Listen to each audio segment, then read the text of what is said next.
افغانستان له پرله پسې شپږو ماتو وروسته سریلانکا ماته کړه.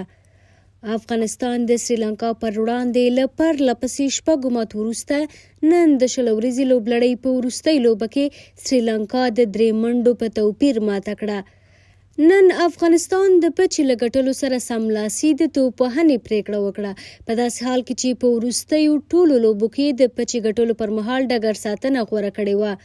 افغان لوبډله د هدف نه د دفاع په برخه کې ښه ریکارډونه لري او تر ډیره یې 20 ورځې لوبې په همدې توګه ګټلې دي. نن د توپوهنې په پاڼۍ کې هم د افغان لوبغاړو لوبه بریدګره وه او مسؤلیت یې بې له کوم اضافي فشار پر ځای کړ.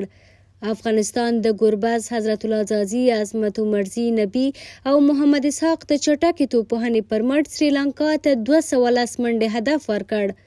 په ورته وخت سریلانکا هم د خپلې توپوهنې په پاڼۍ کې بریدګره لوبه پیل کړه، خو افغان توپ اچوونکو زر له پښو وغورځول. په وروستیو اورونو کې د افغانستان توپ اچونه کمزورې شوه او هماغه و چې فکر کېده سریلانکا کولی شي نننۍ لوبه هم وګټي، خو بالاخره افغان لوبغاړي برلاسي شول او سریلانکا یې پرې نه ښوده چې هدف ته ځان ورسوي. افغان لوبډله کې نن 4 بدلونونه وو. په توپوهنه کې محمد اسحاق او توپ اچونه کې وفادار مومند، فرید ملک او شرف الدین اشرف. محمد اسحاق د افغانستان وروستیو اورونو ته راووت چې وایي شول کولی فشار کابو کړي او په اتو توپونو 14 چټکې منډې جوړې کړي. نوموړي په نننۍ لوبه کې ثابته کړه چې د افغانستان ځوان او نوی مستعد لوبغاړی دی او حساب پرې کیدی شي.